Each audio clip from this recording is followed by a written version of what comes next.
Hello everyone, welcome to our channel teach together. बात कर रहे थे हम डीएलएड फर्स्ट ईयर। आपका पेपर 3 है और यूनिट 1 चल रहा है। ये देखिए, आज जो हम क्वेश्चन करने वाले हैं ये ना सिर्फ आपके पेपर 3 को कवर करेगा, बल्कि आपके जितने भी 7-8 पेपर हैं उन सब में संस्कृत को छोड़कर बाकी सभी आपके सातों के सातों पेपर में आपको ये पूछा जाता है। आप अपने बुक्स उठाकर देखना, आपको पता चल जाएगा। बहुत इंपॉर्टेंट क्वेश्चन है। आपको दो से लेकर 5 नंबर के क्वेश्चन में आपको ये आएगा। तो समझ लेते हैं कि बहुश्रेणी या बहुकक्षा शिक्षण क्या है। देखिए, बहुश्रेणी यानी कि विभिन्न विभिन्न प्रकार की श्रेणियाँ, एक से ज़्यादा श्रेणी मतलब first, second, third, fourth, fifth, ये क्लासेस। बहुकक्षा यानी कि एक से ज़्यादा कक्षा। ठीक है, इसमें क्या होता है कि एक टीचर होता है, एक या दो टीचर होते हैं और वो क्या करते हैं, 2 या 2 से अधिक क्लासेस को वही पढ़ाते हैं। कभी कभी ये टीचर एक अकेला भी होता है और ऐसा आज भी भारत में हो रहा है। होता क्या था कि देखो, एक टाइम पीरियड ऐसा था जब बहुत कम लोगों के पास शिक्षा का प्रचार प्रसार होता था, बहुत कम लोग पढ़ते थे। जब गुरुकुल वाली पद्धति जो हमारे देश में बेसिकली हुआ करती थी, तो तब अलग अलग श्रेणी के जो बच्चे हुआ करते थे उनको एक ही टीचर पढ़ा दिया करता था। लेकिन आज भी भारत में ऐसा हो रहा है। अब ये कोई गुरुकुल वाली पद्धति में नहीं हो रहा है। ये इसके कुछ अपने अलग रीजंस हैं जो हम नीचे डिस्कस करेंगे। ध्यान देने की यहाँ पर यह है कि जब आपको एक क्वेश्चन आएगा, 2 नंबर में पूछा जाएगा, तो आप सिंपली आप क्या आंसर करेंगे।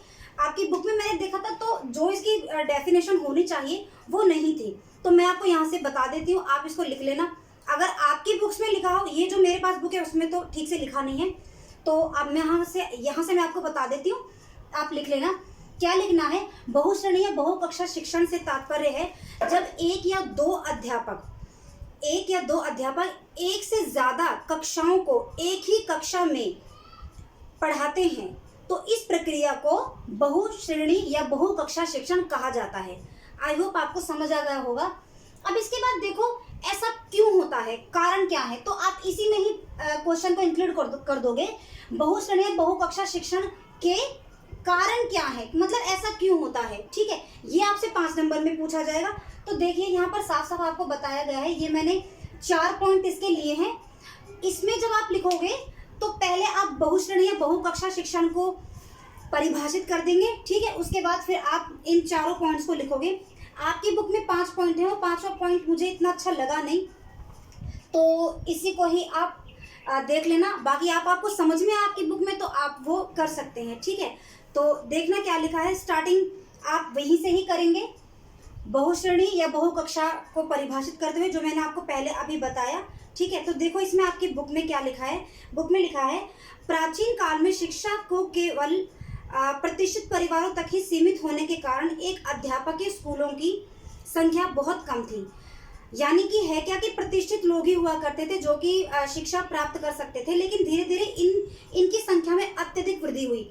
बाद में क्या हुआ कि शिक्षा का प्रचार प्रसार बाकी सभी और लोगों तक भी पहुंचने लगा। शिक्षा का रूप बहुमुख होने के कारण समाज में एक अध्यापक के स्कूलों की आलोचना आरंभ हो गई। फिर धीरे धीरे ये हुआ कि जैसे कि संख्या बढ़ती गई, अब एक अध्यापक से काम चलने वाला नहीं था। ठीक है, इस प्रणाली की रॉयल कृषि आयोग ने इस प्रकार आलोचना की है।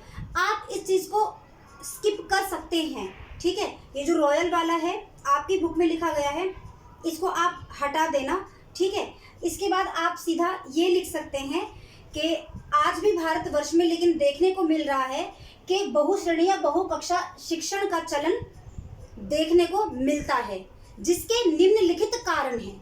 ठीक है, उसके बाद फिर आप अपने पॉइंट्स पर आ जाएंगे। आई होप आपको समझ आ गया होगा। ना आए तो आप मुझे बता देना कमेंट बॉक्स में। ठीक है, तो देखिए क्या लिखा है, जनसंख्या में बढ़ोतरी। क्योंकि आपको पता ही है कि भारत का हाल हो क्या रहा है।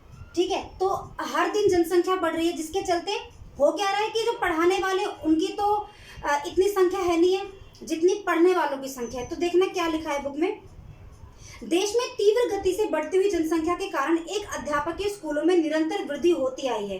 प्राथमिक शिक्षा के सार्वभौमिक लक्ष्य को प्राप्त करने में इस प्रकार के स्कूलों का महत्वपूर्ण योगदान रहा है। प्रशिक्षित अध्यापकों के अभाव के कारण भी इस प्रकार के स्कूलों को बंद नहीं किया गया, क्योंकि ऐसा करने से बच्चों को जो थोड़ी बहुत शिक्षा मिल रही थी उन्हें उससे भी वंचित होना पड़ सकता है। इसलिए एक अध्यापक के स्कूलों का अस्तित्व बना रहा है। तो आपने देखा, 2 मेन चीज इस पॉइंट में निकल के आई है कि भाई एक तो जनसंख्या दिन ब दिन बढ़ती जा रही है। दूसरा जो हमारी जो एक लक्ष्य है हमारे देश में कि भाई सार्वभौमिक जो शिक्षा को लेकर के शिक्षा का प्रचार प्रसार प्रत्येक बच्चे तक पहुंचना चाहिए, उसमें कोई रुकावट ना हो, इसलिए इस चीज को प्रमोट किया जा रहा है। अब इस चीज को प्रमोट क्यों किया जा रहा है? क्योंकि अध्यापकों की कमी है। ठीक है, आगे बात समझ में। अब आगे देखना, आगे क्या है, दूरस्थ क्षेत्रों के लिए उपयोगी। अब ये जो प्रक्रिया है, जो पद्धति है बहुश्रेणीय बहुकक्षा शिक्षण जो है, ये दूरस्थ क्षेत्रों के लिए कैसे उपयोगी है, आइए पढ़ते हैं। क्या लिखा है, भारतवर्ष की बहुत सी छोटी छोटी बस्तियां दूर दराज क्षेत्रों में स्थित हैं। ऐसी बस्तियों में यातायात के साधनों का आज भी अभाव है, इसलिए ऐसी आबादियों के लिए बहुअध्यापकीय स्कूलों का प्रबंध करना असंभव है। परिणाम स्वरूप इन आबादियों में एक अध्यापकीय स्कूलों को खोलकर ही उनकी शिक्षा संबंधी आवश्यकता को पूरा किया जा सकता है। इस पॉइंट को थोड़ा समझिए। देखिए, ज्यादा अध्यापकों के होने का मतलब क्या है कि ज्यादा जिम्मेदारी, ठीक है, फिर वो उसको एक सुचारू रूप से और एक तरीके से स्कूल को चलाएंगे। फिर वहां पर जब आप जो एक रेगुलर स्कूल देखते हो, वो सब कुछ उसमें मेंटेनेंस करना होगा। जितने भी काम करने वाले शिक्षक, अध्यापक, प्रधानाचार्य, सब कुछ चाहिए होगा। लेकिन जो इलाके दूर हैं, दूर बोले तो मतलब कि वहाँ पर यातायात के साधन जाने थोड़े कठिन होते हैं, पहाड़ी इलाके हैं या फिर थोड़े जंगलों वाले इलाके हैं जहाँ पर आदिवासी जैसे लोग होते हैं, तो वहाँ पर एक यही बेसिक चीज़ हो जाती है कि कैसे भी करके बस बच्चों तक शिक्षा पहुँच जाए। बाकी चीज़ें तो दूर की बातें हैं, पहले उनको कम से कम वो पढ़ तो सकें, ये तो बात की बातें हैं।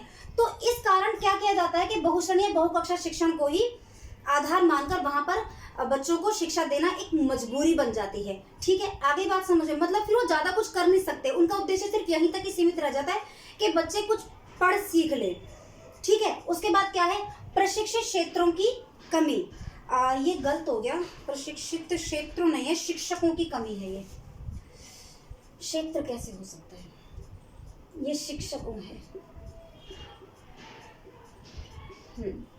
प्रशिक्षित शिक्षकों की कमी। तो देखिए क्या लिखा है, प्रशिक्षित शिक्षकों की कमी एवं दूरदराज की आबादियों में स्थित स्कूलों में उनकी ना जाने की प्रवृत्ति के कारण एक अध्यापकीय स्कूलों को खोलना आवश्यक हो जाता है। इसलिए प्रशिक्षित शिक्षकों की कमी के कारण इस प्रकार के स्कूल अस्तित्व में है।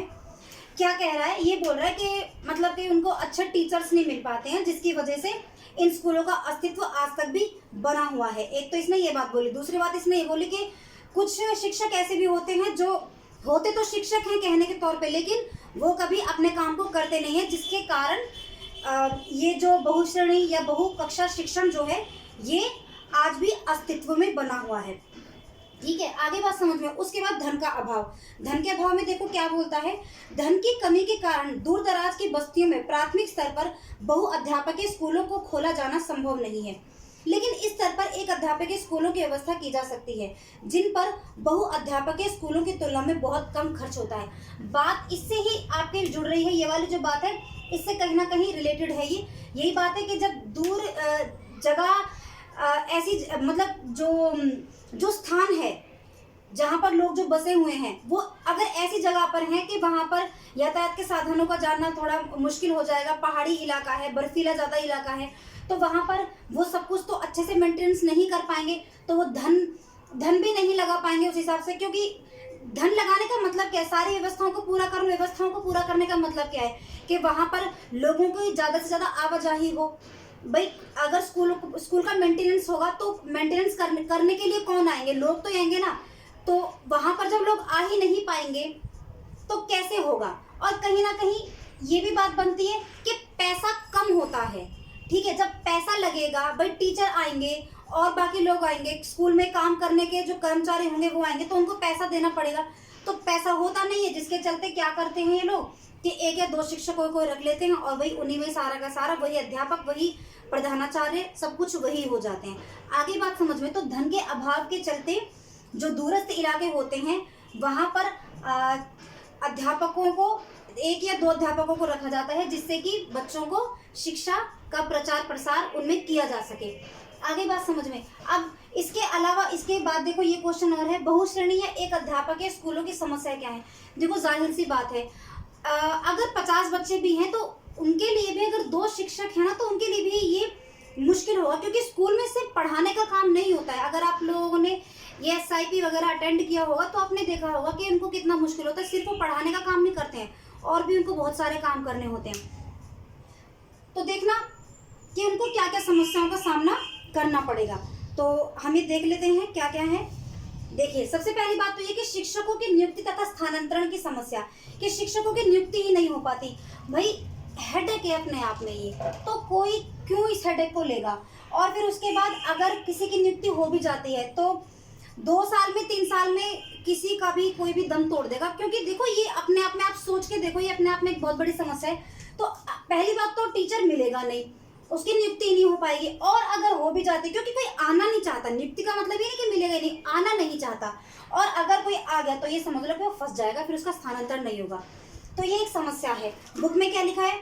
बहुश्रेणी प्राथमिक स्कूलों में शिक्षकों की नियुक्ति करना एक बहुत बड़ी समस्या है। इस प्रकार के अधिकतर स्कूल दूर दराज के क्षेत्रों में स्थित होते हैं, जहां यातायात के साधनों के अतिरिक्त जीवन संबंधी आवश्यक सुविधाओं का भी हमेशा अभाव होता है। ऐसी परिस्थिति में कोई भी शिक्षक वहां काम करने के लिए तैयार नहीं होता।